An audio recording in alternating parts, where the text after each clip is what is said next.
Hey everybody, how's everybody doing this morning? Kind of coming in on two wheels, but we're all here now. So, you know, we're talking about one of the great classic questions in American history today, and one that historians haven't been able to figure out. So we should be able to do it. I would think that people keep changing our minds about what caused the Civil War and what it meant. I've been thinking about this for a long time. I have a new book coming out this fall, which I try to explain the other big question: how in the world did slavery end as a result of this war? Because it's not obvious deep into the war that it's going to happen. And it's not obvious the exact role that slavery played in the coming of the war, which is really what we talk about when we're talking about what caused the Civil War. What we're really wrestling with is what role did slavery play with all that. So those are all the different things we're going to talk about. I know all of you know each other, but could you introduce yourselves to me quickly so I have some idea of how to pander exactly? Would you start? I'm Danita Phillips. I'm a fourth grade teacher from Columbia, Tennessee. Great. Columbia, that's Just south of Nashville. okay. Around the Battle of Franklin. Yeah, I'm from East Tennessee, one of the other three stars on our flag there, right? Hi. Hi, I'm Wayne Phillips. I'm her husband. Great. Margaret Marquis, middle school librarian. Where? At Tucker. Tucker. Hi. Linnea Davis, fourth grade teacher at South Anna Okay. in Hanover. Hi. Lee Grayberg, fourth grade teacher at South Anna. Okay. Hi. Lisa Belcher, Patrick County High School, Stewart, Virginia. Okay. Good. Brenda Luke, South Anna Elementary School. All right. Jim Alberson, retired teacher from Chesterfield County. Okay. Hi. Jennifer Moore, sixth grade history at Moody Middle School in America. Carol Sloan, fourth grade teacher, Yorktown, Virginia. Okay. Great. Well, I'm the son of a fifth grade teacher for 30 years, and so I know what that looks like from the other side. We used to joke that Mom wanted to cover everything in clear contact paper, because once you've made that bulletin board, you didn't want. So we used to joke if we sat still too long at home, we'd be laminated and all that. Did I get everybody who's actually a participant, right? So let's just say one thing right off the bat. Having been the son of a fifth grade teacher and the husband of a teacher of young children, I don't pretend to know how to do that. Okay, so we're just going to talk among ourselves, and you guys will know how to translate it. How in the world you're supposed to talk about something like slavery in a public school with fourth graders is beyond me. Okay, it's hard enough in high school and college, so but we can talk about that, what you would say and how you would do it. I have something I'll show you a little bit later and tell a story about my daughter when she was the age of the people you're teaching that relates to all this. So I come to you with a real sense of humility in all that. Anybody can talk among adults about all this stuff, but translating it for children who they will remember what happened in fourth grade. I'll never forget in the spelling bee, I was sent down to represent my class and forgot how to spell imagine, which is actually a pretty hard word. Isn't it pretty hard for fourth grade, imagine? But Ms. Hensley wasn't too pleased with me when I came back and had lost, and so I'll try to put that behind me and move on. So fourth grade, you have SOLs for U.S. history then, right? And what are the SOLs? What do they say for this period? We'll start with the most concrete kind of information you need. We'll work from there. What are the SOLs for this period? Anybody know? It's not a trick question. I don't know. Well, Yes? They really just cover the basics. That there were, two sides, and they cover 2 or 3 of the battles that were significant battles. That's interesting. Why battles of all the things that we talk about? There's just not. It is just like henpecking, and so we have to fill in enough content in the story to give relevance to the facts that they're supposed to memorize. So, what do you want to care? What do you care about? But right now, from the outset, when the kids leave your class, what do you want them to know? I want them to know that there are more than one perspective on a story. And Why is that important?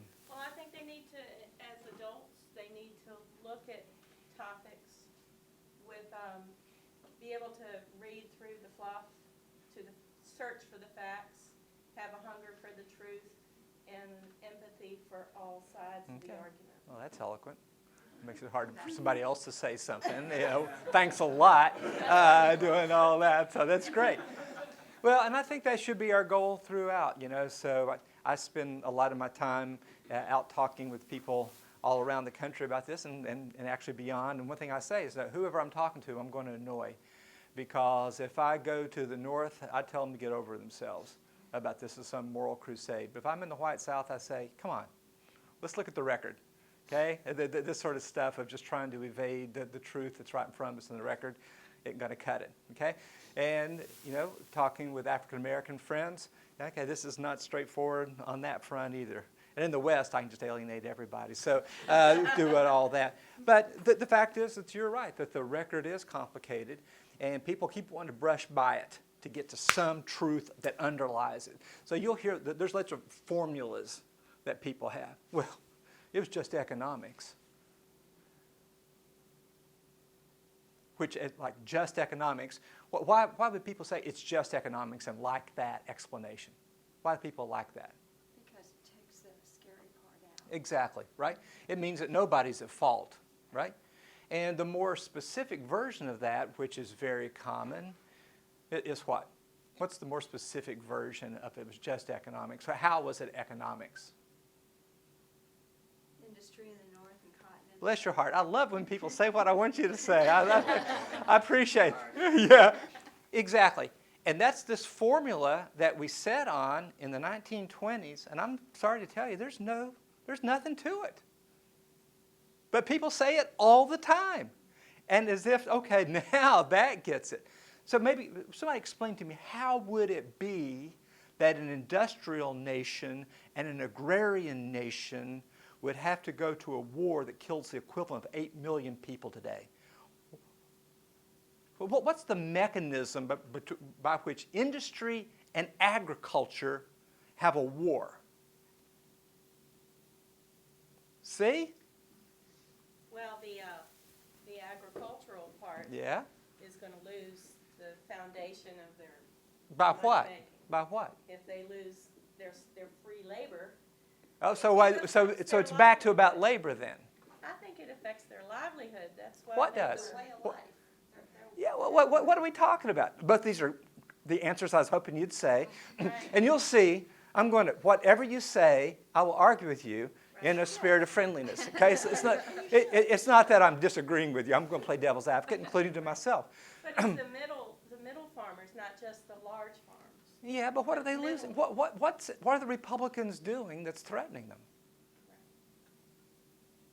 At first, Bringing change, and change is scary. Yeah, this is all very vague, isn't it? And you're right. This is the way, we don't have there's no mechanism to explain it. And so, but we like it because it's just like economics. It's that, well, it's just one of those things that had to happen. And the other thing, too, is it lets everybody look good. Okay? So if you're industrial, well, you're the earlier version of us. Right? This is what the modern world is doing. You know the modern world isn't going to tolerate slavery. Or if you don't like the modern world, you know that the state's just going to get big as it possibly can and tax everybody. But agrarian, we were just minding our business. We were just farmers, Everybody likes farmers. You've seen the Pepperidge Farm commercials, You've seen the Walton's farmer, the Little House on the Prairie. Farmers are good people, right? But we latched onto that back in a much more, in an archaic thing, Charles and Mary Beard back in the 1920s, and we keep teaching our kids that over and over again, but there's nothing to it. Okay, so we'll look at that as well. What's the underlying all the things that we're talking about here? What's the real problem? Now, don't say slavery. That is, but even beneath that. Yeah, you don't have to raise your hand. Who's going to have power in the government? Like, if the new states become slave states, then they'll have more power. Yeah, and that's right, and we'll talk about that in a minute. That's really good. What I meant was, today, why do people seem to care about this so much? Because attitudes have changed and they don't want to be on that side of history. Yeah, and people have felt this way, ever since the war itself. And it's like nobody wants to get moral credit or blame for something, right? So here's a war that nobody intended. that decimated the country, wiped out an entire generation, destroyed the largest economic interest in the country, and yet somehow it's like nobody's fault, and it's like, okay. So those are the things that we have to wrestle with, and that we've just roped off the dangerous areas of this. But a battle, that's not okay. Hey, it's a battle. It's a game. It's the blue team and the gray team. You go long, we'll go around the. Okay. It's not that the battles aren't important, but I'm just pointing out that they are a safe thing to talk about. And this is something that the National Park Service had to wrestle with. I remember when I used to live in Charlottesville, when I came to Richmond one time to participate in the conversation, because the Park Service had decreed that people needed to talk about the actual causes of the war at the battlefields and talk about slavery. And a gentleman was going around arguing to the contrary, and they asked me to come in and to kind of debate him. And he just said, we dishonor these soldiers to be talking about anything other than the battle itself. And I just, so we dishonor them by talking about why they'd be willing to give their lives? I don't understand that. But that is a common thing that you'll hear, is that we should just talk about the battles. And I said, well, how about the letters they wrote from the hospital tents after they'd had their face blown away or their leg cut off, and they're writing home and tell why they were willing to do that? And he said, no, that's not what we're talking about. You can see how I feel about that. That's obviously nonsense, but that's the way we do it.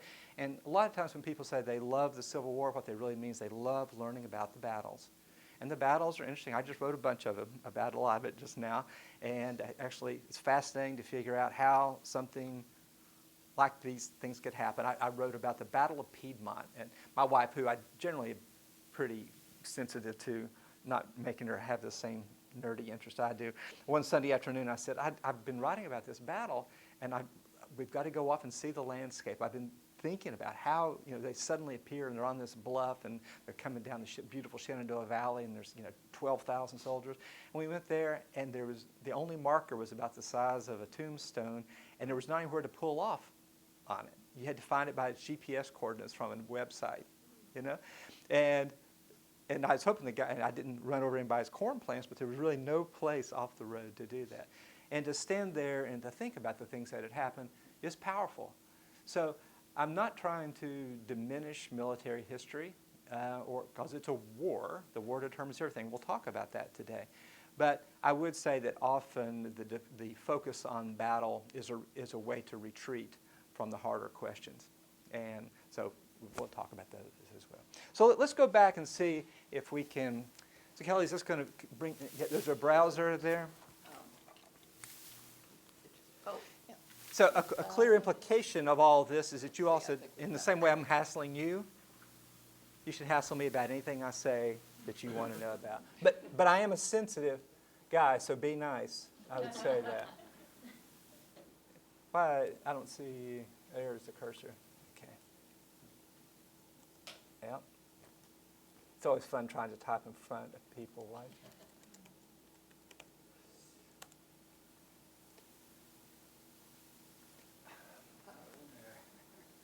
I misspelled Richmond.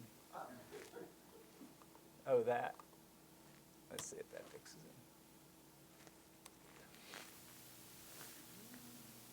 I still misspelled Richmond. I put the N in the right place. Maybe I should sit in this chair where I can actually see. Oh, look at that. The angle now works. All of you watch me and see if I delete, over, in. Okay. So this is, you can see what it is. It's the Digital Scholarship Lab at UR. And I have a bunch of talented young colleagues who make these amazing maps. And I'll be honest and say that this one right here was named one of the best 15 maps made in the world last year by National Geographic. So there's a lot of cool things on here we can talk about. I'll show you a number of them. But I want to go to the oldest one right now to talk about the bottom line, which is what caused the American Civil War? People voting. Americans caused the American Civil War. That's a pretty good line, actually. I'll have to use that again in the future. And so let's just look at that. Everybody can see this? Okay. So this is, this is when you really start having the two-party system that we know. So this is the Whigs and Democrats. Do you all see the Civil War coming? No, you don't, do you? Matter of fact, what's remarkable is how dispersed across the landscape the two parties are, the Whigs and Democrats. Let's see what happens.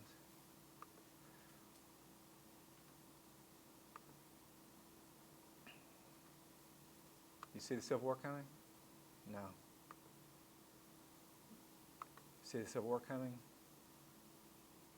Just a little bit. That dark yellow, the Free Soil Party, that's the only abolitionist party that we ever had before the war. 1852, do we see the Civil War's coming? This is one of the things I tell my students. I don't want to hear you use the word antebellum, because we always live in an antebellum era. We're always before the war, but we don't know when the war's coming, and they didn't either.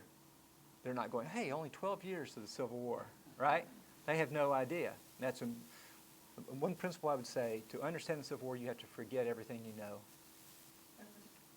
and everything, and put it back, that you're in their shoes, and think about the decisions they were actually making, right? They have no idea what's coming, because what actually happened was impossible. The American Civil War was impossible, and the end of slavery was impossible. It just happened to have happened. Okay? I think maybe that was a weirder argument for me to make in the 1990s, except I could have pointed to the fall of the Berlin Wall, which people didn't see, but then after 9/11, people understand, okay? And then after the election of 2016, people just see, okay, stuff that we don't think is going to happen, does, right? And that's the only pattern I've been able to find in history. Nobody ever knows what's going on, okay? And it's humility on our part to not sit in judgment with a godlike view that we know what's going to happen and go back and look at all the stupid mistakes they made. That's just not a useful thing. It's more useful to think about, what were they thinking? What information did they actually have to make the decisions that they made? Okay? So I think that always to approach everything that we study with a real sense of humility is a part of the lessons we would teach our kids. You know, it's easier to be morally superior to dead people, right? And you gain absolutely no insight from imagining that we're better. A lot of people had a lot of information about why slavery was wrong, and a lot of the white Southerners knew that. But nobody could imagine a way that you would end it, right? So, and in fact, it was impossible for it to end it. So we'll talk about that in a little bit. So, but 1852, we're still not seeing the Civil War coming. Maybe here. Okay? This is the brand new Republican Party in 1856, and you see it's in the far north. And where's this Republican Party come from? The analogy that I use is that, again, people who are old enough to remember, this is if Ross Perot won the next presidential election after he ran. Okay? Okay? That's kind of what we have to imagine. Okay, so what are the Republicans, what platform are they running on in 1856? Anti-Southern is the best way to think about it. It kind of goes back to what you folks were saying before. The South has dominated the United States since its creation, okay? Ever since the 3/5 clause. At Montpelier, there's a great new exhibit about the Constitution and Madison and slavery. And this is the sort of thing, judging from my mom, that fourth grade teachers might know. What 4 presidents before Grant had no personal relationship to slavery?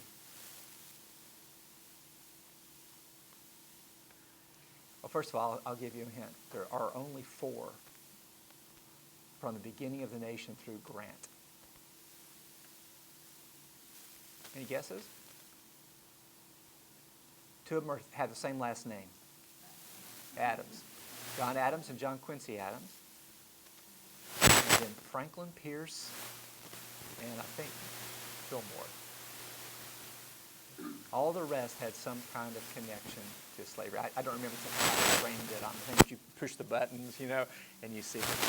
So from the northern point of view, the South It's true, they wrote the Constitution, they wrote the Declaration of Independence, all the founding fathers are Virginians, slaveholders, but they dominate Congress, they dominate the Supreme Court, they dominate the presidency. So if you're in the North, it's like, it doesn't make sense because now we are growing faster than the South. Why is the North growing faster than the South? Partly because that slavery actually resists the movement of people who are laborers, as you can imagine. The average farm in the South is about twice the size of the average farm in the North. Because it can be, because unlike the little house on the prairie where you have those little girls out working, here you show up with a portable labor force and you can do this, okay? So the North look at this, and there's no industry up there. Let's be clear about this. At the time of the Civil War, 95% of Americans are farmers. And here's a crucial fact. The enslaved population of the South is worth more than all the banks and railroads and factories of the nation combined. 80% of all American exports are produced by enslaved labor in 1860. The richest Americans are white Southerners. So it just turns upside down our usual formulas, right? You know that series, Kenneth Davis, Everything You Wanted to Know, or don't know much about history, right? One time at Barnes & Noble, I let myself look at what we don't know about the Civil War, and his explanation was, at the time of the Civil War, the North was moving toward the future with railroads, banks, and factories, while the South was stuck in the past. It's the same version of the thing we've had for 100 years now that we keep repeating like a mantra. That's not true, that it was the industrial North and the agrarian South. Most white Northerners are farmers, okay? And they're prosperous farmers. And who's the yellow party here? Can you see? That's the American Party, okay? What's the American Party? Sounds good. Nope, that's a good guess. They're the know-nothings, okay? What does that mean? They're the anti-immigrant party. And and they're kind of secret. And when you come up to them, you say, "Is there a meeting tonight?" I don't know anything about it. And they become called know-nothings by their enemies. And so they adopt it. But it's marketing. It's probably not the best name you ever had, but that's who they. But look at this. You see, they're all across the country. An anti-immigrant party that is. Now, why are the Republicans there and the American parties there? What has happened between 1852 and 1856? The only time in American history this has happened, a major political party disappears. The Whig Party disappears, okay? And it creates a vacuum for a new party. So let's go back. Okay, so 1852, these colors are wrong, but in 1852, let's look here, 1848. The light yellow are all the Whigs. And there they are in 1848. And then they disappear. And it leaves a great vacuum. What strikes you about the Whig Party's patterns, other than it's national? Anybody know the geography of the South enough to tell me what patterns you see about the Whig Party in the South here?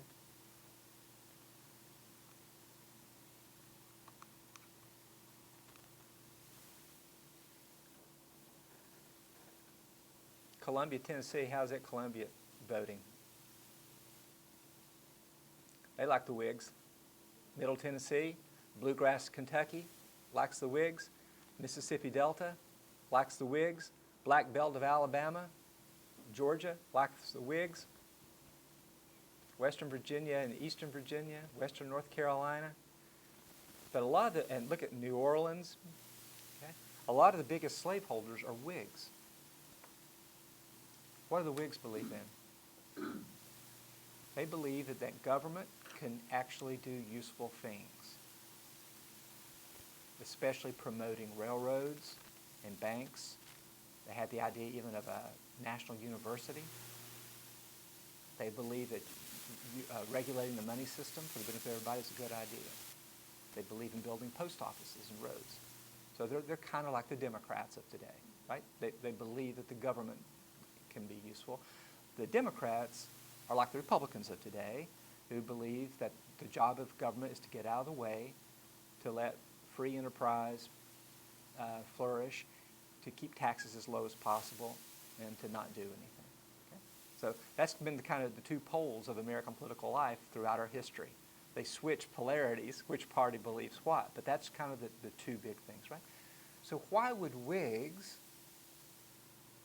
Southern planters be Whigs? If the North is all about progress, shouldn't all the South be Democrats? They should be, but they're not, because if you are 80% of the American economy and you believe that, how are you getting all this cotton demand? Steamboats and railroads? How do you know what the prices are from Liverpool? Telegraph? So the idea that these are economic development is wrong, and they're actually supporting giant alliance across the country of the parties that would believe in an active role of government. Also, the Constitution guarantees the right of slavery. Right? The federal government's not your enemy. If you're a slaveholder, it's your ally, which is one reason Republicans come up, because they say not only does the South have an unfair advantage because of the 3/5 clause of the Constitution that gives men who cannot vote, enslaved people, representation in Congress, and they've dominated all the branches of government, but they are growing, they're spreading just as fast as the rest of the country, and they are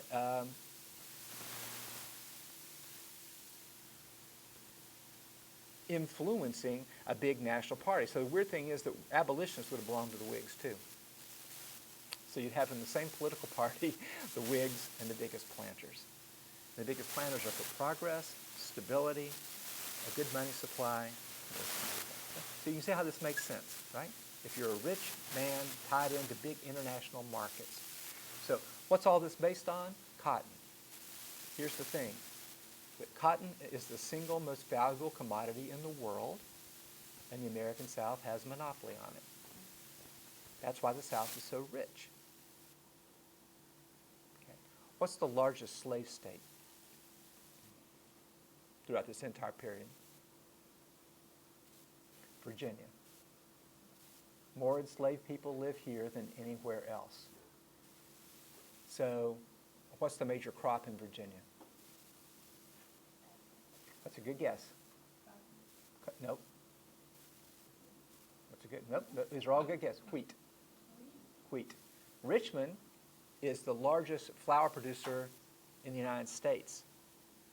You may have seen the pictures of burned Richmond after the Civil War, and it kind of looks like 9/11. Those are big flour mills that are driven by water on the canal.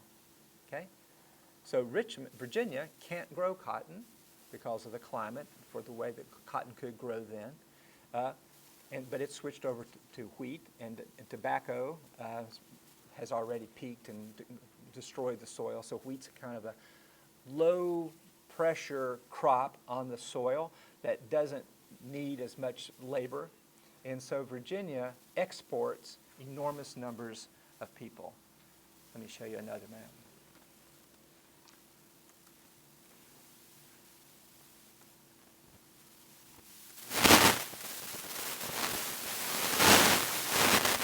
This is all this is freely available. We're making it for people who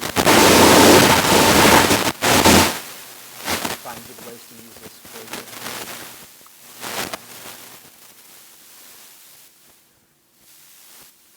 So this is the forced migration of enslaved people in the United States from 1810 to the 1860s. And frankly, this is by far the most sophisticated map like this you'll ever see. So right now we're looking at the 18 teens.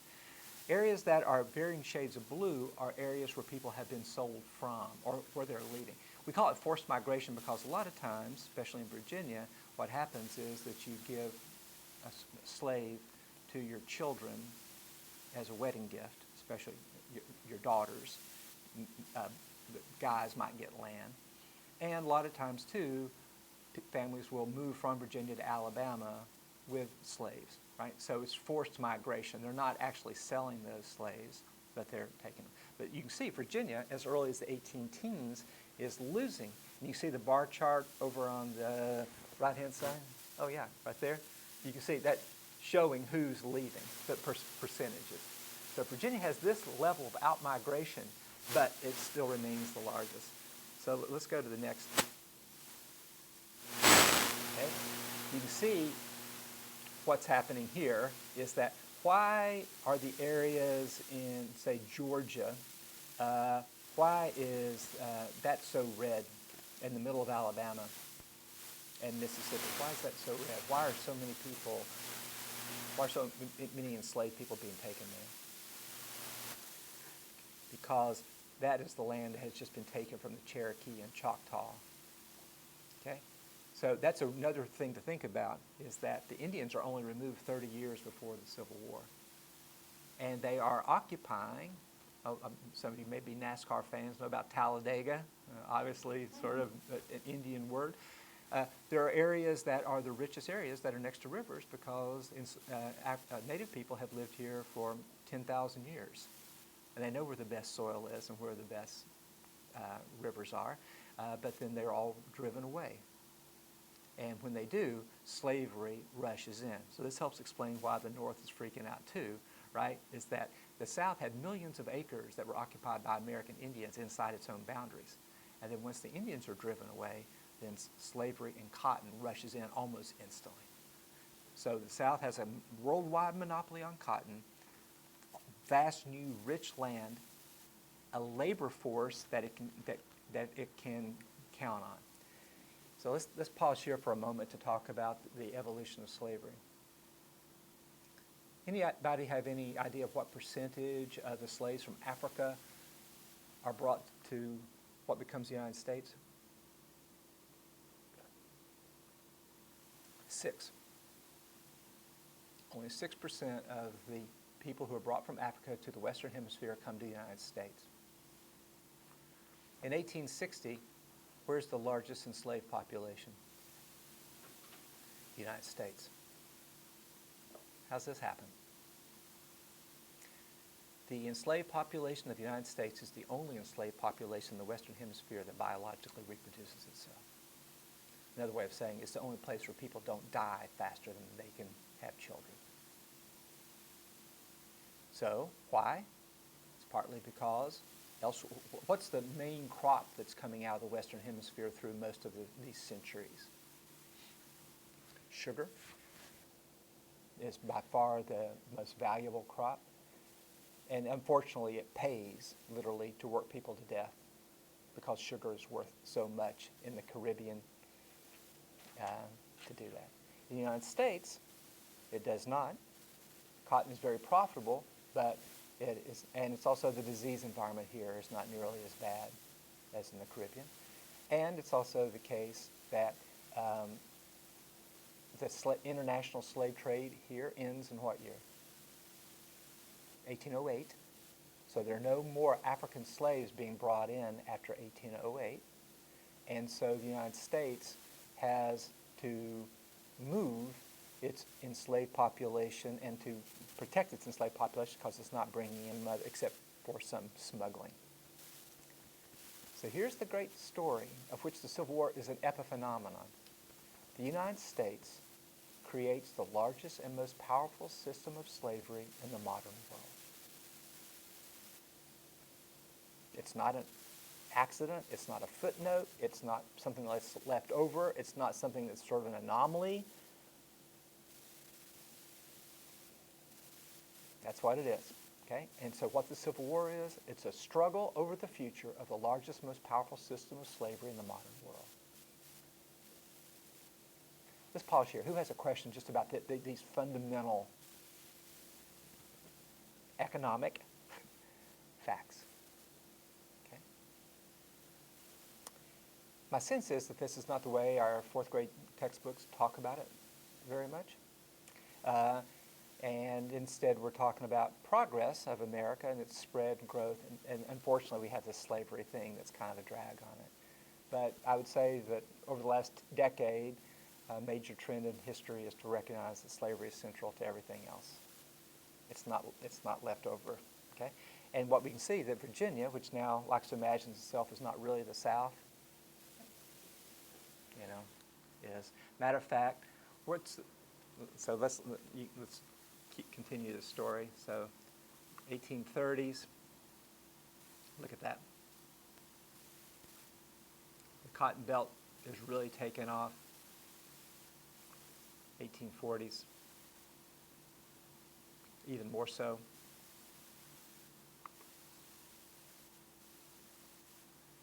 Okay. I'm going to turn off. You can see cotton's really growing, so to speak. And you see all these black dots? It says narratives.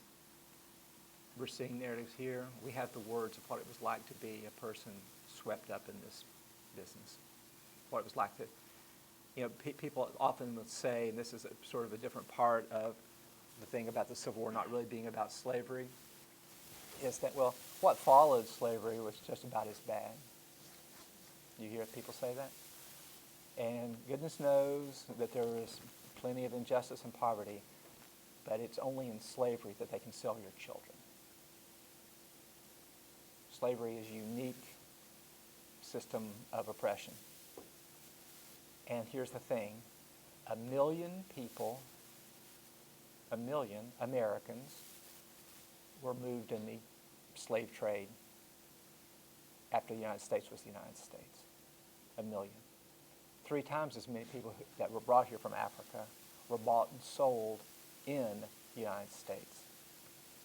You're buying and selling other Christians. You're buying and selling other native speakers of English. You're buying and selling people who've lived here for maybe 5 generations. What's the center of that slave trade? You're sitting in it. Richmond was the place where the largest numbers of people were gathered throughout Virginia, brought here, down to Shockoe Bottom. We could throw a rock if we weren't big buildings in the way, hit it, where big businesses, banks, insurance companies, people who did nothing other than make clothes for people to be sold in, operated. Huge money, hundreds of millions of dollars took place, exchanged hands. And the way this would work is that people would go into farms, small towns all across Virginia, and say slave prices are really high now. Slave prices are never higher than they are on the eve of the Civil War. Slavery, here's another sort of byproduct of this idea that's industrial and agrarian. Slavery would have faded away. Slavery had never been stronger than it was in 1860. Slaves had never cost as much, and they had never produced a crop worth as much. There is no indication at all that slavery would have died by its own weight. To the contrary, it was just getting stronger and stronger. Yes? Generally speaking, time period you're talking about, Yep. what would be the value of a male or female, Yeah. or depending on the age and whatever? It's a good question. About $2,000, which you need to multiply by about 20 for it to be today's money. So about $25,000 to $30,000, about the price of a car. Okay? And which helps explain why the percentage of white Southerners who own slaves declines over time. In 1830, it would have been about 1/3 of white families. By 1860, it's about 1/4. And you can see why is that if their price is going up, people are literally priced out of the market. You can also see that some people who own nothing else, including people who live all around us in Richmond, would buy a slave rather than any other form of property. If you could buy an 18-year-old woman and all her children are yours, it's one of the best, and you could, even if you can't use her in your own house because you don't have a farm, you rent her out to the tobacco company, you get her salary, and you get her offspring. Right? So that's how you would find that slavery is not fading away in cities, which also fits into this idea that urban life and agrarian, no. Slavery made its, and Richmond is the best example in the United States of how slavery adapted to the modern economy. All around us, I'm sorry, I can get chills. I think about this all the time, and I just think about, all around us, you would have seen enslaved people working in tourism, as we think about it, in hotels and restaurants, who've been working in the most advanced factories, who would have been down at Tredegar helping build the most advanced technology in the country of a locomotive. Think, building a locomotive.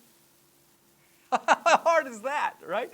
And enslaved men working alongside immigrants to do that, okay?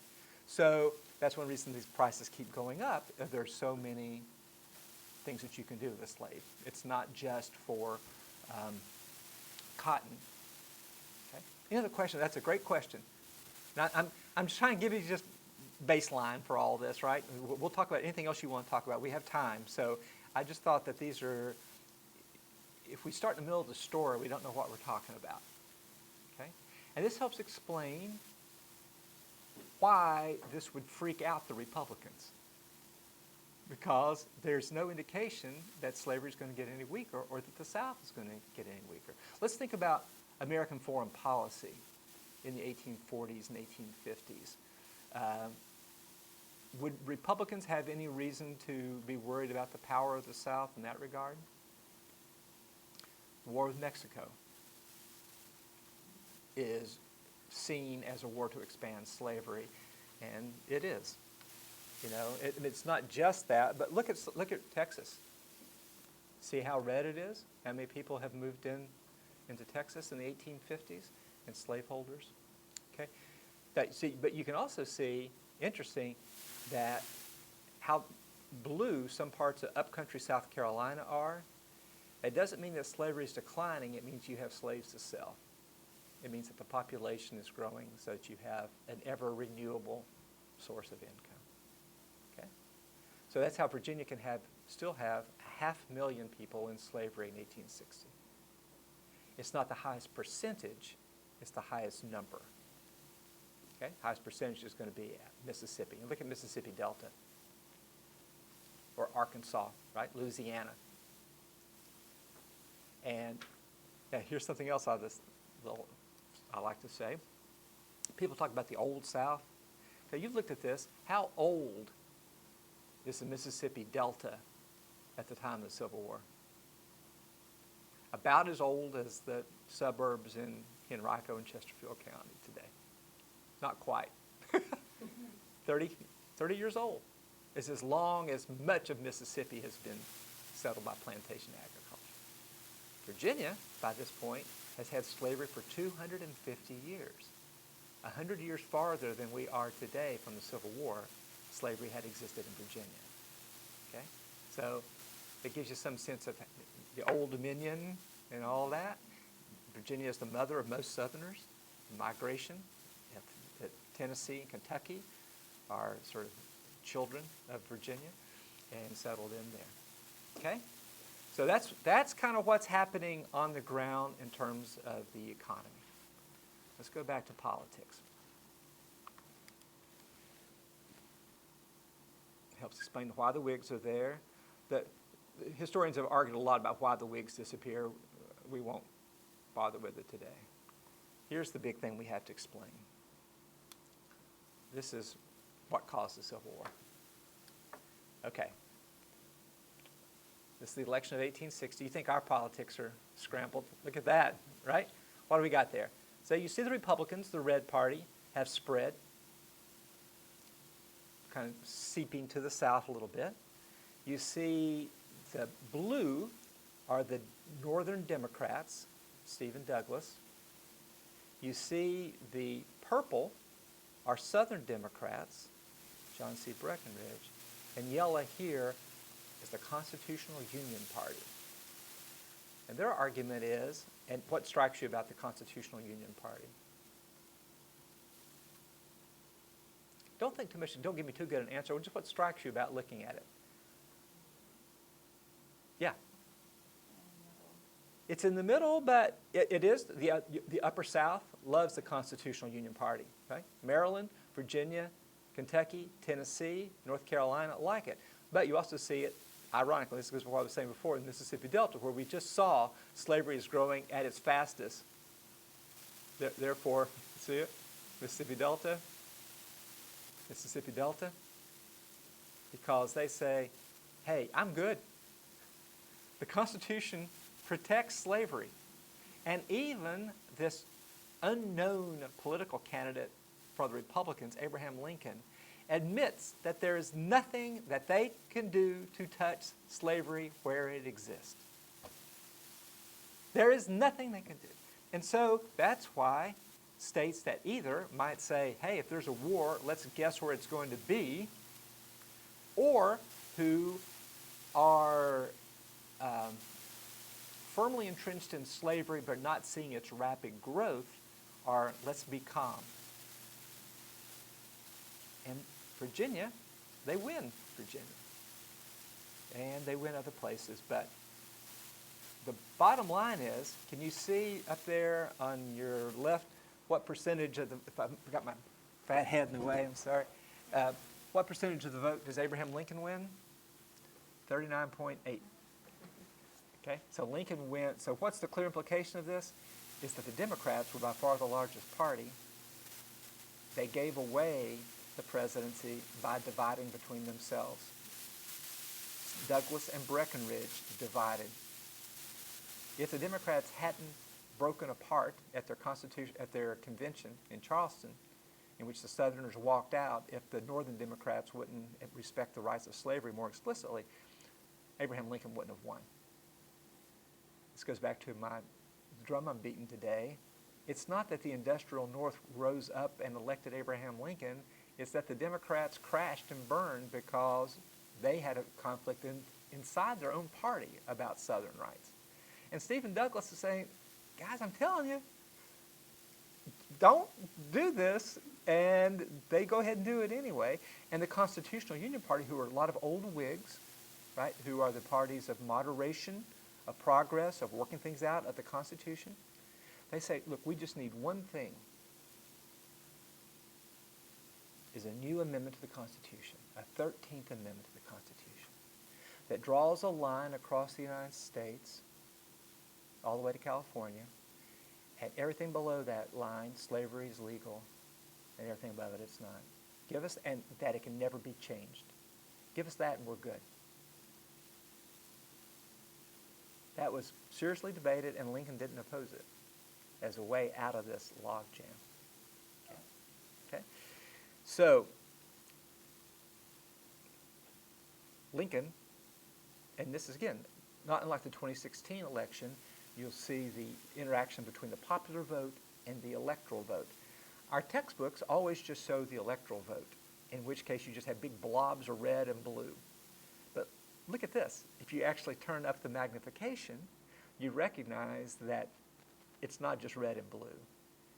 And the electoral vote does what it's supposed to do, is it turns this narrow plurality into a mandate, which is what we've just seen with President Trump.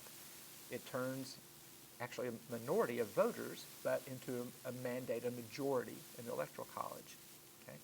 And so Lincoln is president, but with 60% of white American men opposing him. That's what we need to understand. This is going to be a theme throughout this whole thing. Okay? So, what did the Republicans believe? A, that the South had to be checked. Now, this is a kind of question that might be at the end of the textbook. What big event happens between 1856 and 1860 that drives the Republicans? Shake me off with discretion. What's that? John Brown? That's a perfectly correct answer, but not the one I had in mind. What else you got? Dred Scott. Okay? So the Dred Scott decision says by Roger Taney, and talk about the complexity of slavery, he's a slave holder, but he's freed his own slave. He's Chief Justice of the Supreme Court from Maryland, and he says that there are no rights that black people have that white people are bound to respect, and that the Missouri Compromise, 1820, is unconstitutional, and that slavery may expand wherever it will. Stephen Douglas's opinion was, that's fine, because slavery is not going to expand into Kansas and Nebraska. Okay? Let's just let the natural workings of nature and the economy do its work, and slavery won't expand. But look at Missouri. Y'all see right here. And that in the Missouri Compromise, they allowed slavery to come in Missouri, and slavery, well, we have a map. Let's see what it looks like. Yeah, look at northern Missouri. You see how far north it is, but you see how slavery is growing there in the 1850s, and you see it's even farther north than parts of Virginia. Why would slavery grow these are like a real bonus question. Why would slavery grow more in northern Missouri than in southern Missouri? Because that's where the Missouri River is and the richest soil. And this to the Republicans becomes, this is what's going to happen. If we let slavery go wherever it wants to go, if you show up with a labor force of 10 and you're going to clear your land, you're going to have a big advantage over just a family farmer, which is the great majority of the North, right? So they say, Stephen Douglas says natural laws will keep slavery out, which is again something that people believe, that slavery could only go so far. Would slaves be good in gold and silver mining? Would slaves be good in building a railroad? The things that they end up doing economic development in slave labor would have been great at, right? So the Republicans say this Dred Scott decision, in all these things, I'm not being flippant or I'm not being partisan about it. I'm just using the examples that we have. It's like the Obamacare of that time, in the sense is that this is the thing that we're going to run against. Abraham Lincoln says the Dred Scott decision is a corrupt decision made by collusion from the Supreme Court and President James Buchanan. There's some evidence for that has about the same moral weight as any 10 men in a bar room in Washington, D.C. We have to stop the spread, not of slavery because it's a moral wrong. Here we're getting into the key issue, but because it will ruin the country for white people. If we allow these powerful slaveholders to be able to take slavery into California and into there's a silver discovered in Colorado in 1857. If we let this happen, we've lost the country. So the Republicans' position is we need to stop the spread of slavery. And Lincoln says if we stop the spread of slavery, it'll be gone in about 5 generations. 1965. Slavery will die of its own weight. They believe that slavery is inefficient, that slavery cannot compete with the North, and that therefore, if you would just contain it, that it will die. That's what the Republicans run on. So you can say this is where this ambiguity that we're still struggling with comes from. Is the Civil War about slavery? Well, it's about stopping the expansion of slavery. Was it done in moral outrage against slaveholding?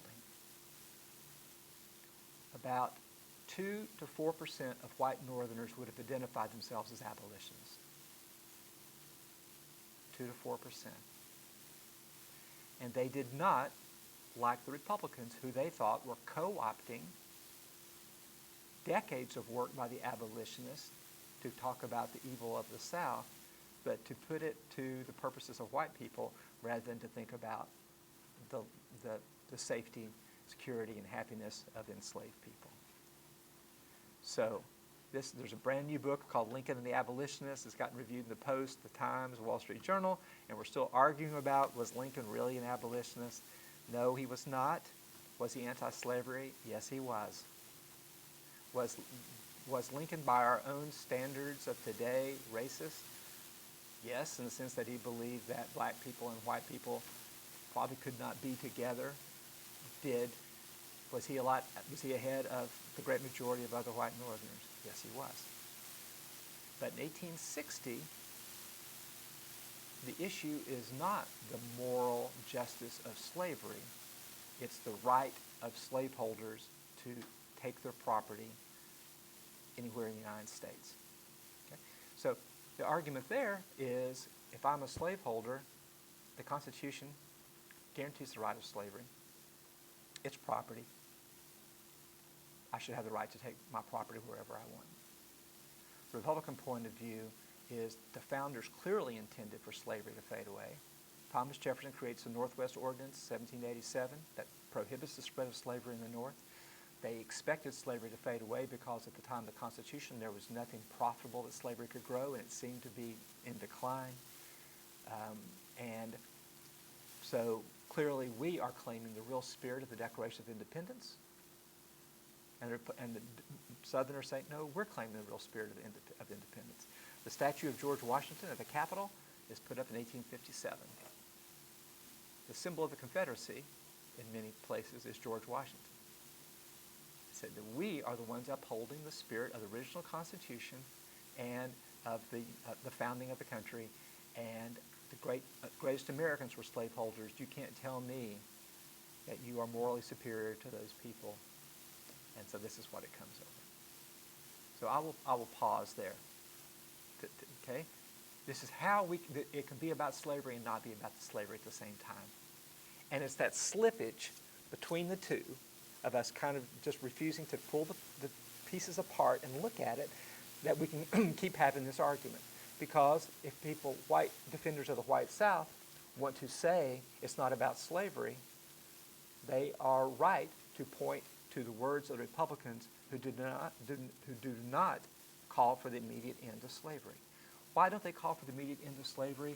Because it could not be done. It's worth about $1 trillion in today's money. The entire economy is based on it. New York's economy is based on the products produced by slave labor. The mills of Massachusetts are based on the products of slave labor. Nobody could imagine any way that you could get rid of slavery. The abolitionists had peaked back in the 1830s. And their idea was that we would persuade slaveholders to give up slavery. That didn't work, and in fact, slaveholders came to believe ever more over time that slavery was not only justified by the Constitution, but it was sanctioned by God. You would not, they say, show me anywhere in the Bible where it says slavery is wrong. And there's nowhere except the fundamental precepts of Christianity, of treat other people as you would be treated. Other than that, there's no pronouncement against slavery. So the white South says we have the Constitution on our side and we have the Bible on our side.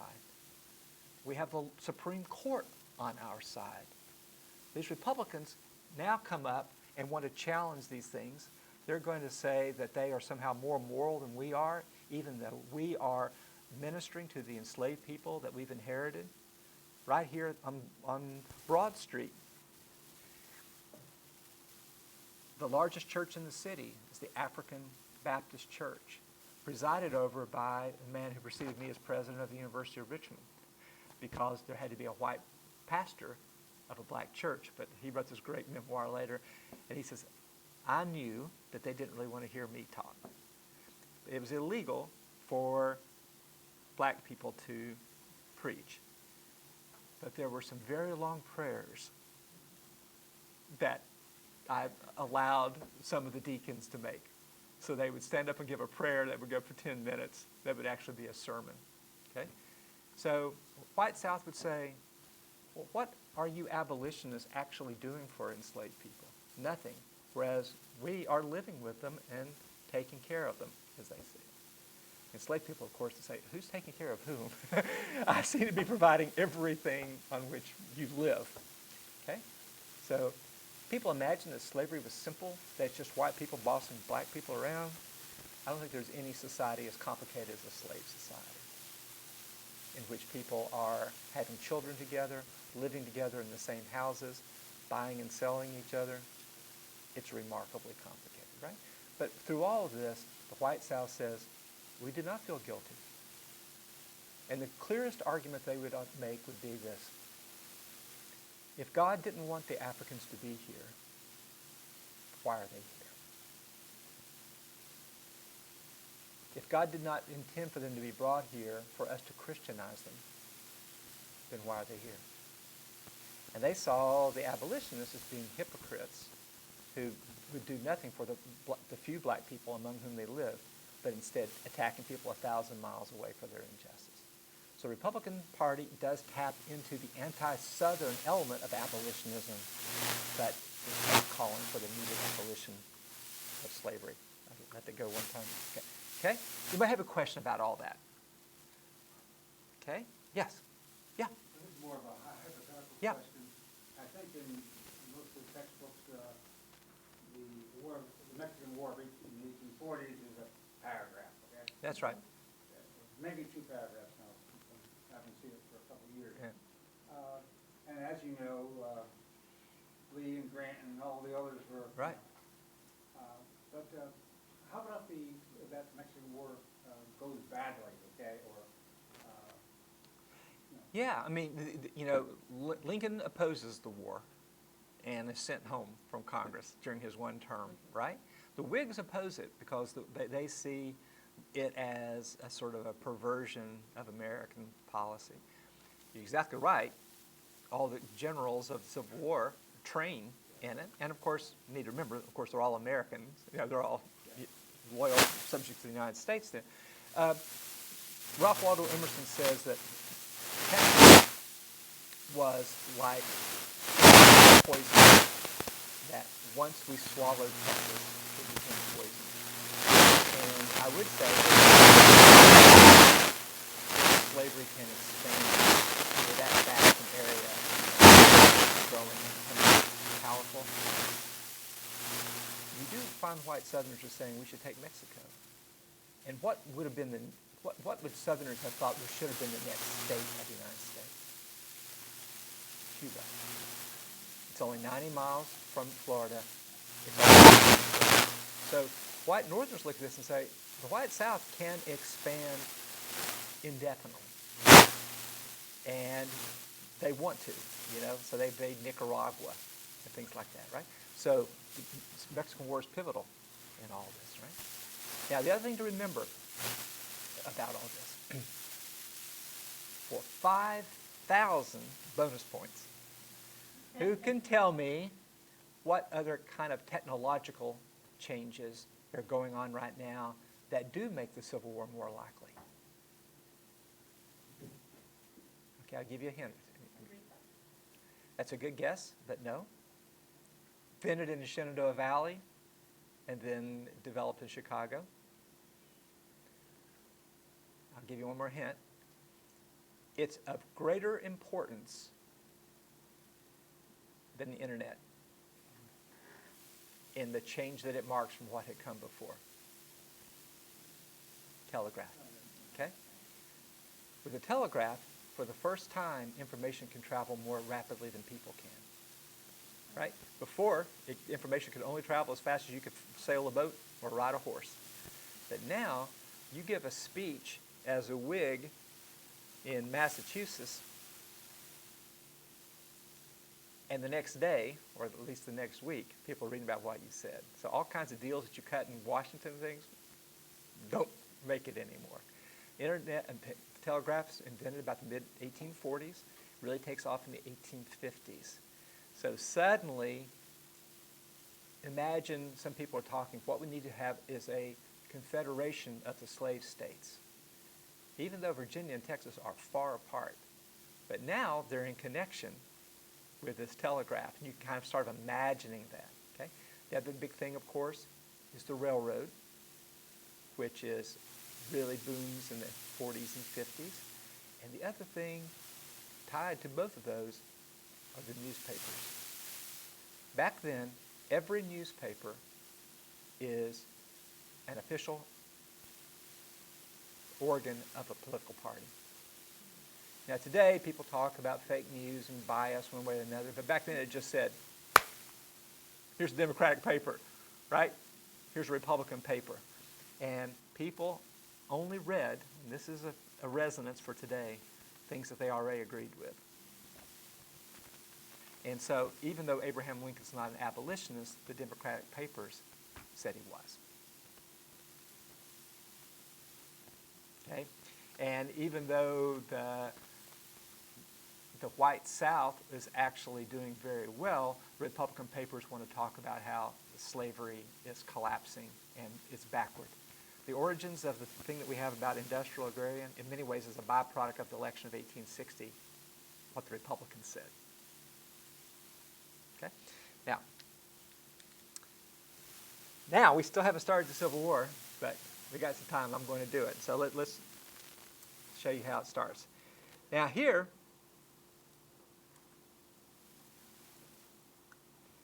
apparently I can't talk if I can't show a picture, but okay. So Virginia does not vote for the strong Southern rights Democrat. As soon as Lincoln is elected, the 6 deep South states secede in November and December and January before he takes office, because 2 terrible things might happen after he takes office. 1, he might do something, or 2, he might not. And if you're trying to get the South to throw its weight around, you don't want to give Lincoln a chance to show that he's in fact moderate. A former Whig. So you understand who the Whigs are now, right? So he's a Whig. He's all about progress in the country, tying it together. Okay? Lincoln does not want the Civil War. And so South Carolina, Georgia, Mississippi, Alabama secede. Who does not secede? Virginia, North Carolina, Tennessee, Arkansas. In Virginia, they say, we hate South Carolina for precipitating this. What has those states leaving the United States done to the upper South states? It's left them without, it's hollowed out their representation in Congress. So now, and which is why they left, they're basically forcing the other slave states to join them by seceding. And Virginia says, listen, we're the mother of presidents. We're not just going to have guys who happen to be hanging around the courthouse in Columbia or Milledgeville decide the future of our state, our commonwealth. We're going to do this right. We're going to have delegates from every county come to Richmond and debate what we should do. And so they have those elections in February, and every county sends delegates, and the majority are sent here to save the United States. I call it the secession convention here in this thing we built, but that's actually a bad name. That's not what they would have called it. They would have called it the convention. And they came here to figure out a way not only to keep Virginia in the United States, but to save the United States. Because Virginia is the pivotal state, the biggest slave state, with the most glorious history, with industrial cities, and they think that maybe they can talk some sense into both sides. They talk for week after week after week after week. Again, right here where we are at the Capitol. Local reporters come down and write down all that they say. In 1965, the Library of Virginia gathers all that into 3,000 pages of 4 volumes of a book. When the anniversary of this was coming up, I went to my friends at the library and said, would you mind if I took a razor blade to those books and sliced the pages out of them and digitized them so that people can actually see what people actually said at this turning point in American history? And they said, fine. So that's what we did. We made this. And you can search. You can see all these different ways. So let's just do a quick test. So the mechanism that many people would say that it was industrial agrarian was taxes. That the North wanted high tariffs. Again, it's not unlike today. Make America great. Run tough deals with our trading partners, right? The South wants to not have high tariffs because they don't want to be punished when they're selling their cotton in England and France and Germany. Okay, so let's see if they talk about that in the 3,000 pages and weeks of debate. And I should say, while they do debate this, young men are burning bonfires in the streets of Richmond, yelling at these delegates for being old grannies. Come on, be real men. Let's go whip the Yankees. But the delegates are often older men who had been a part of the Whig Party and so forth. And they're saying, boys, you don't know what you're saying. They talk about the tariff. Okay. Tariff is mentioned 81 times. You'll recognize Virginia looked a little different then, a little bit bigger. So there's the tariff, and they talk about it. And so 81 times. So let's just see if they actually talk about slavery. Yeah, it's only mentioned 1,432 times. So this idea that grew up after the war, that this had nothing to do with slavery, is just not true. And the people who voted would say, why else would we think about leaving the United States? It has to be over some big thing. They would say, why are we doing it? Because it's our right to be able to take our property in the United States. So it is in the language of rights, right?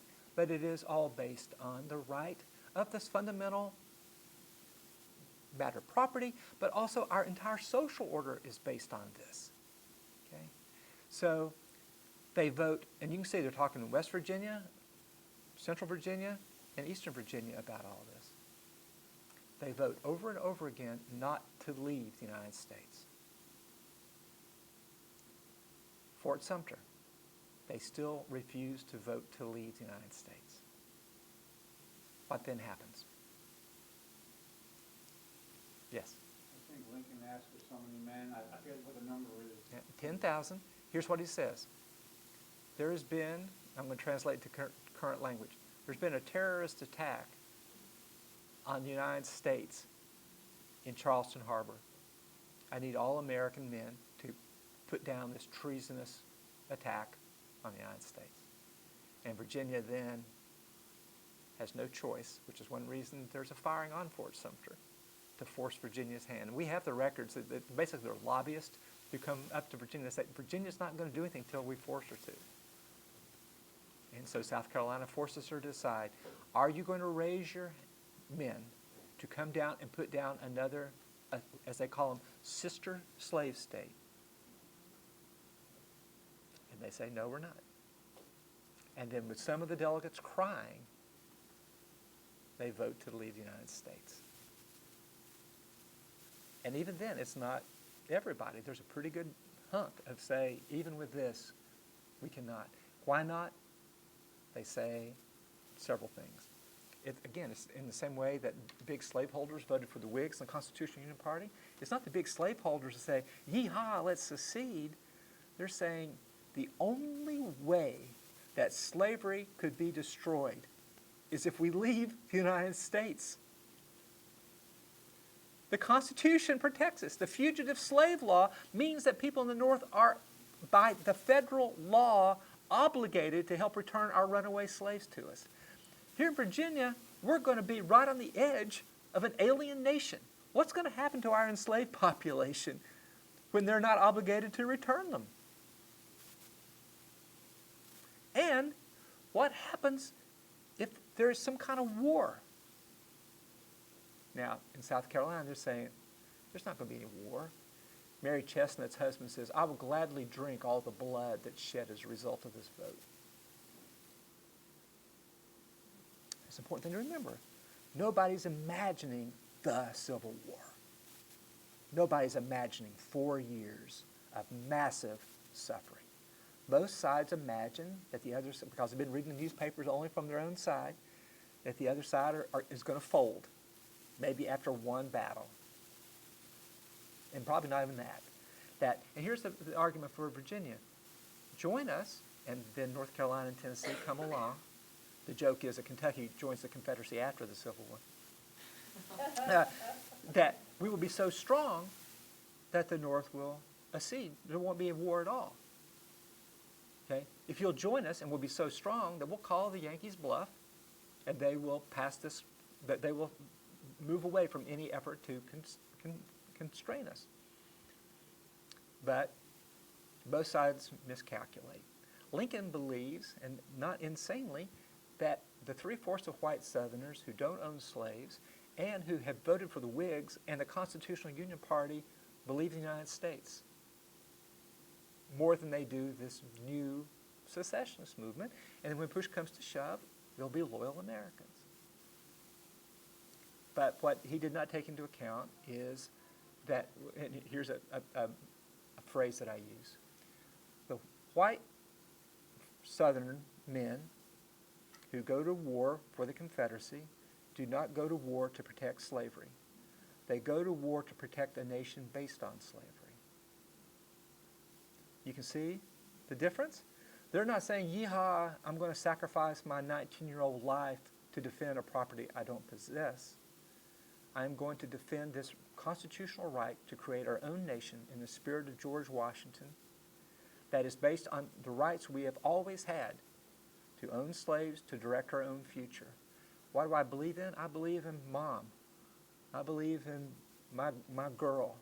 I believe in my right to have it, okay? So there's all these different layers, but the fact is that the Confederacy only exists in order to protect the rights of slavery. Does this make sense to you? Right? You can see. So this is how when people like to imagine, well, it couldn't have been about slavery. My family didn't even own slaves. You can just see how many. That's not untrue, but it means that all soldiers are not fighting for the immediate thing in front of them. They're fighting because they love their country. And the miracle of the Confederacy is that they're able to persuade people to love a country that's been born before their eyes. And how do they do it? Through their state. You're fighting for Virginia. The Confederacy is just a vehicle to protect the rights of Virginia.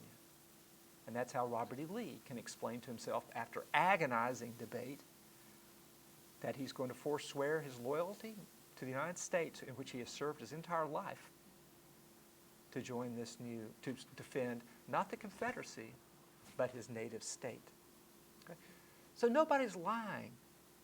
Right? It's not as if they're making this stuff up and they're trying to obscure what they're really thinking. We've got to respect the people of the past and the words they say. If they say in their debates that it's about slavery, respect that. But when they write home and they're not saying slavery, respect what they're saying, that I'm fighting for my home. Okay? And you'd said it's a way of life, and it is a way of life, that you can see it's a way of life that's based on slavery that had been there for 250 years. Okay? So, now at this point, the war is not a war to end slavery. Okay?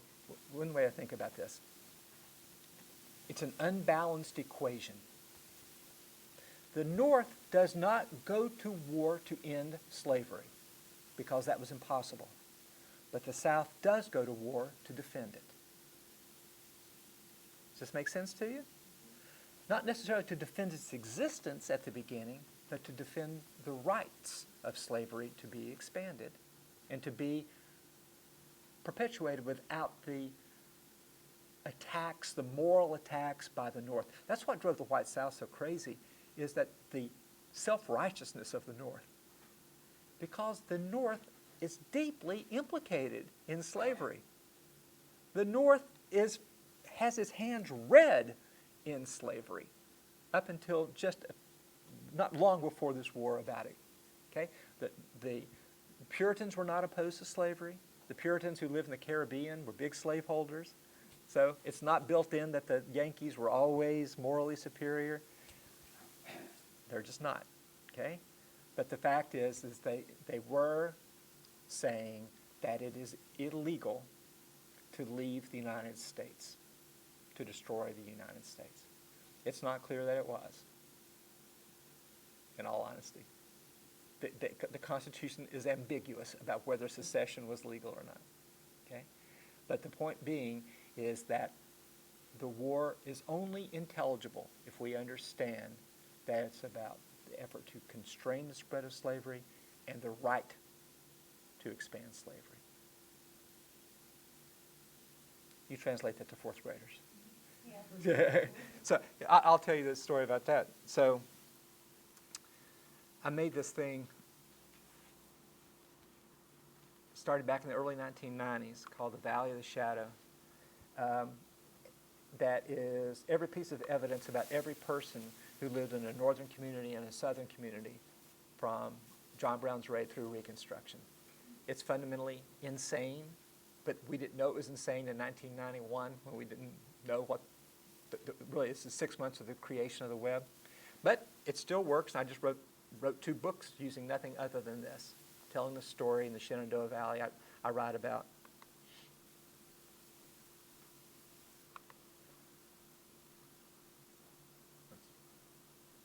It's interesting. I think it's time to download it. Augusta County, Virginia, Stanton, and Chambersburg, Pennsylvania. So my daughter, who was in the 4th grade at the time, came in and said, "So Daddy, what are you working on now?" And I said, "Well, I'm putting this thing where we're putting all this information about people in the past in ways that other people can explore it. And my hope is that people at other colleges and high schools would use it." And she said, "Well, Daddy, are there any other girls named Hannah there?" And I said, "Well, I don't know. Let's just look and see." And let's look in both, and let's see. And it turns out there are all the Hannahs, and there are a bunch of them, and some of them are white, some of them are black. And so she said, "Are there any other who are 11? And we looked for that, and there were. And then a couple days, she walked in with her textbook, with her finger in it. She said, "Daddy, what caused the Civil War?" And I said, "Well, if you have to have one word, it's slavery. But just be suspicious of anything that has a one-word answer." And the analogy I used, if we're trying to explain a car wreck, well, it was dark, and it was raining, and the stop sign was turned kind of sideways, and maybe there had been some drinking. But what caused the Civil War? Economics, states' rights, slavery, right? So I think, go back to your very eloquent statement at the beginning, what we're trying to teach our kids is that you got to understand that everything happens in time. And a decision from one time leads to a consequence that you can't anticipate. Would Americans have voted to have the Civil War, knowing what it did? No. Okay? And so, and then we go into the war itself that you all will be talking about later, but once the Civil War begins, it takes on this momentum of its own. But here's the thing. When does it become a war about actually ending slavery? Not in its first year. Okay? Now one thing I say, just because it's fun, is that who ended slavery in the United States? Stonewall Jackson and Robert E. Lee. Now, why would I say that? As you know, this city came under attack from the largest army ever organized in North America by George McClellan in 1862. If Richmond had fallen then, and Lee's army had fallen then, and Jackson's army had fallen then, the Civil War might have ended and slavery would not have. Slavery had not been declared, the abolition of slavery had not been declared as the purpose of the war then. The North discovers several things in that battle on the peninsula. One, that there are a lot of enslaved people who want to be free. Here's the thing to remember. 3 weeks, I have another map to show you that's pretty cool about that. If everything I've told you is true, it's like, well, Ayers, okay, but how does slavery come to an end, right? You see, there's 2 different questions. What caused the Civil War? And to summarize, what caused the Civil War? A political conflict fed by the New Telegraph and this new partisan press over the rights of the North and the South over the expansion of slavery. Okay? And the emergence of a new political party. You'll notice Lincoln's party is regional. And the white South says, this is a new thing in American history. We've always had a party that was national. Now you're creating a regional party. This is a violation of the spirit of America. Right? So that's another way they could do it. They'd say, you're trying to we had no hand in electing you, and now you're going to tell us what to do. I don't think so. We're going to leave. Okay? So what we've had here is you'll see all these red dots, and I think right now that's in very early 1861. You can see the United States Army forming there. Those of you who are Civil War nerds will recognize that this is actually a digitized version of the official records of the War of the Rebellion, 126 volumes that document all the records, and we turn these into a map that actually moves.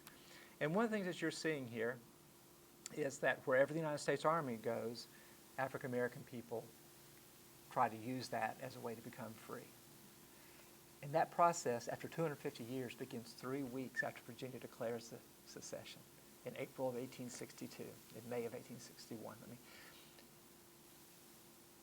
You will notice that the United States fort at Fort Monroe does not fall to the Confederacy like Fort Sumter did. And that is one reason that Richmond is invaded in 1862, is that the United States has this incredible military base at the end of the peninsula, right? And 3 black men go to Benjamin Butler at Fort Monroe instantly and say, we're on your side. We want to help the United States. Little known trivia fact, the lawyer who represents the slave owners, who is sent to talk to Benjamin Butler and say, give us our property back, is Edward Carey of Carey Street in Carytown here.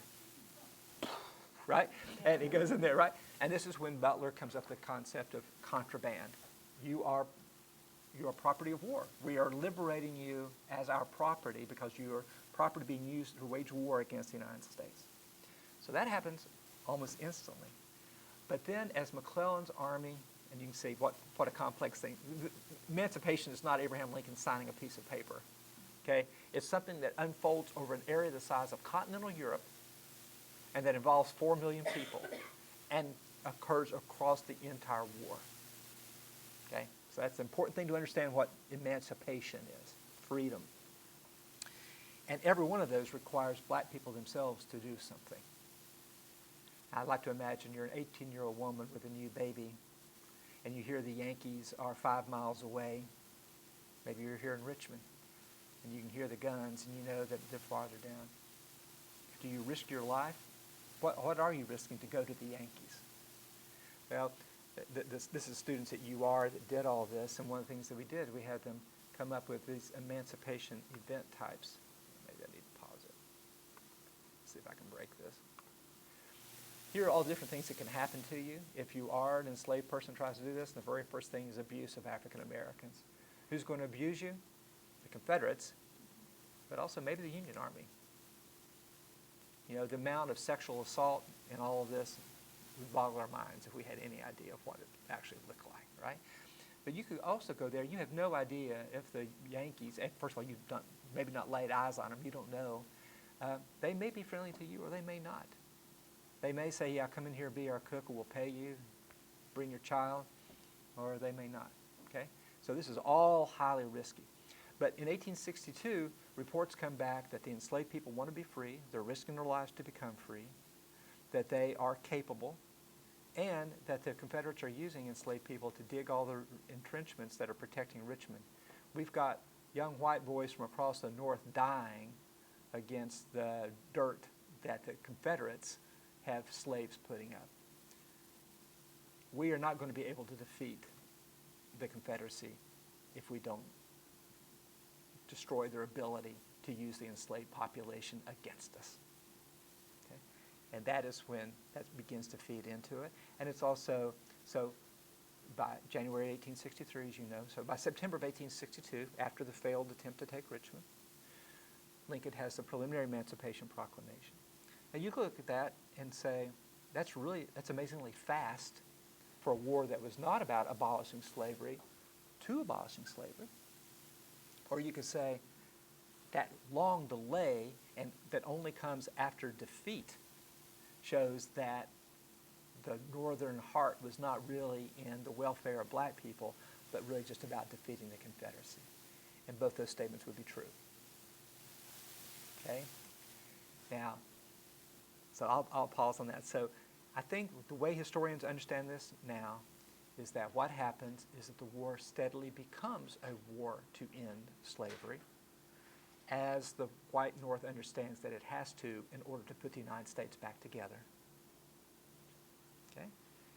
Does that mean that that is a morally bankrupt position by the North? No. Does it mean that they were abolitionists? No. Right. Okay, so I'll pause there. So I'm just trying to boil things down to the very essence, and then you guys can turn this back into whatever stories you want to tell your kids, right? But I'm just trying to give you the ligaments that are holding all this together. So I'll pause and see if you have a question or a comment or a challenge to all that, because we're not to the end of the story yet. Don't you want to know how it turns out? Okay? You want to see the central event in the American Civil War? Who wants to see that? Yeah, all right.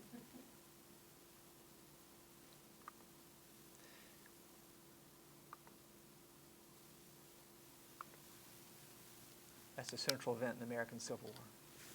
That's the election of 1864. Now, why do I say that? All the battles matter enormously. And matter of fact, this election would have turned out differently without the battles.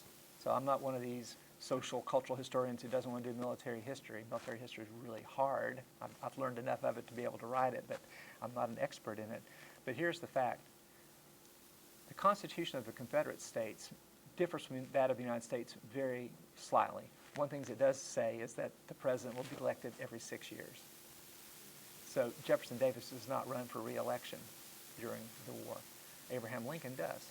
Matter of fact, there's an election almost every year during the Civil War throughout the North. And in 1862, the Democrats win across the North because they don't approve of the way that Richmond didn't fall. We give you all these soldiers and all this stuff, and you can't even take Richmond, 100 miles from Washington, you know, and these other battles, you know. And so the Democrats say, we may be coming back.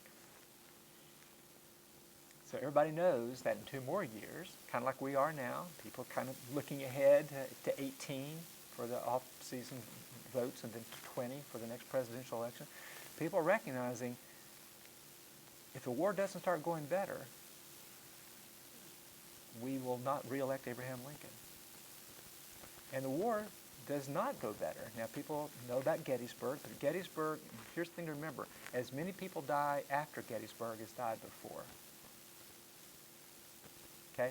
Gettysburg is not the turning point in the Civil War. It could have been if the Confederacy had won, but it wasn't because the North won and held it off, right?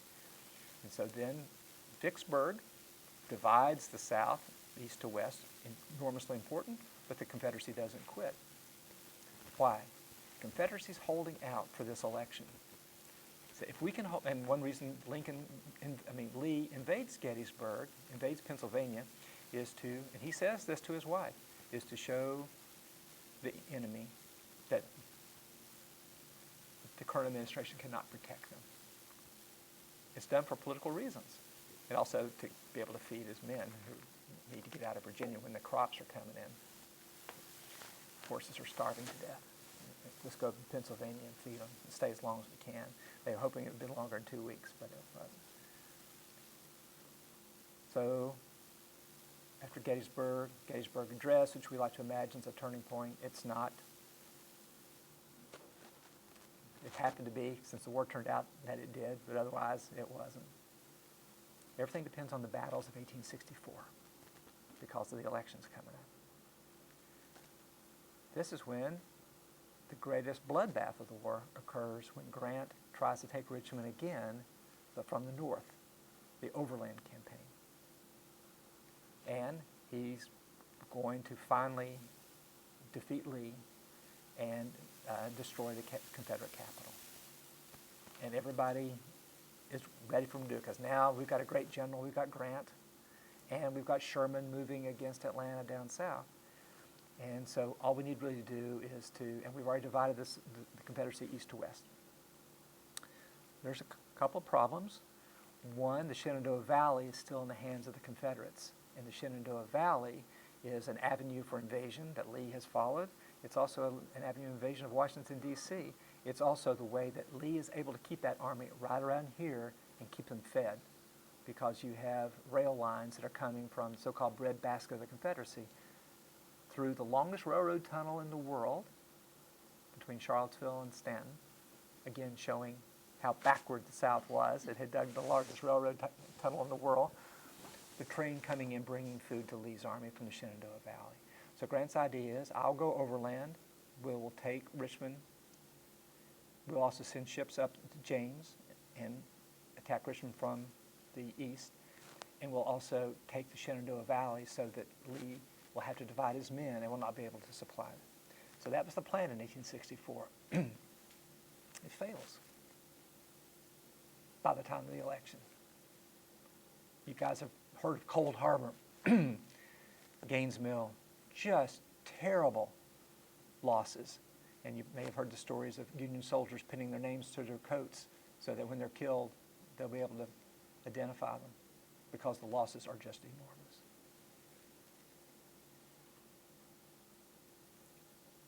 First general that Grant sends to the Shenandoah Valley fails. The second general he sends to the Shenandoah Valley fails. After he fails, and this is an amazing thing, he escapes from Lynchburg through West Virginia to the Ohio River. The retreat, here's an idea, let's walk across West Virginia, okay?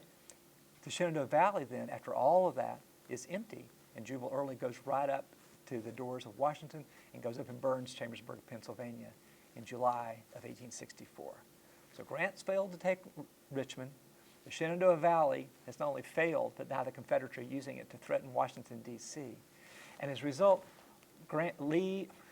Lincoln's advisors tell him in August, sir, we do not think that the prospects of you being reelected are high. August of 1864, Abraham Lincoln does not think he's going to be reelected. The Democrats, sweet, here we go. Let's make George McClellan, who took the fall for not being able to take Richmond, it wasn't his fault, and strangely still serves in the army under the command of Lincoln, but he's going to run for president against him. But he has a lot of loyalty in the army. And we're going to run a campaign of ending this war in the fall of 1864, after all the battles we're talking about. And they have a big convention in Chicago, and they talk about this, and there's no talk of ending slavery. Okay? And as they're heading back home from Chicago, after nominating McClellan, word comes that Atlanta has fallen.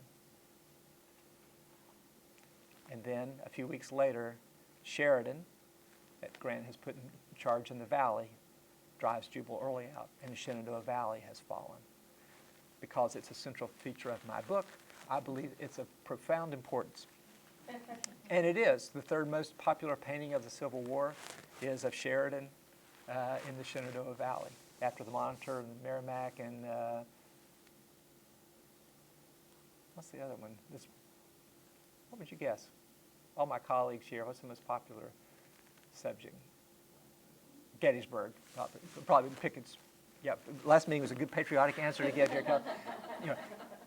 And there's a famous poem that's written, that's recited all across the North about Sheridan's ride. He thunders in on his steed, all 5'5" of him, and saves his army.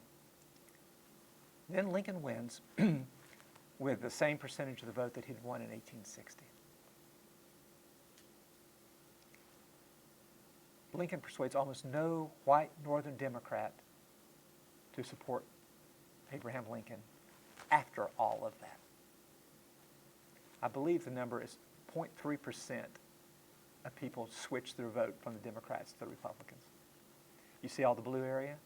Those are all the people who voted against Abraham freaking Lincoln in the fall of 1864. Which means that Lincoln wins, again, the electoral map, it's all red.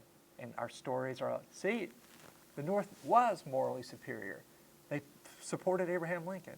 Or, another way of putting this is 48% of white Northern men, this deep into the Civil War, in this moment of great crisis, would not vote for Abraham Lincoln.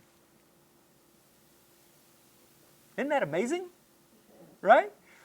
This helps explain why Reconstruction struggles, because these people never believe in it. So if you think about it, if these people don't support abolition, and white Southerners don't support abolition, 3/4 of white Americans never support the end of slavery. But slavery ends as a result of the war. That's a way of thinking about this, which helps explain the course of Reconstruction, which is what the second half of my book is about, but I don't get to inflict that on you today. But this is kind of like an x-ray of the war I'm trying to offer you, okay? And that you can kind of understand, okay, I have to explain to the fourth graders, you know, things are not always what people plan, and sometimes history kind of gets out of people's control, and sometimes terrible things happen, like the equivalent of 8 million people being killed today. Sometimes remarkably good things happen, like the end of the largest, most powerful system of slavery in the modern world. Right?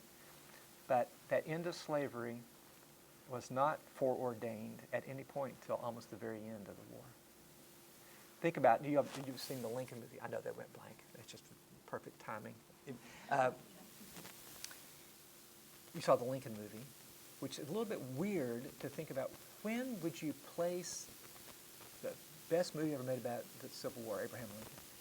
It's after he's been reelected, but what's he trying to do? Pass the 13th Amendment. What's the big deal?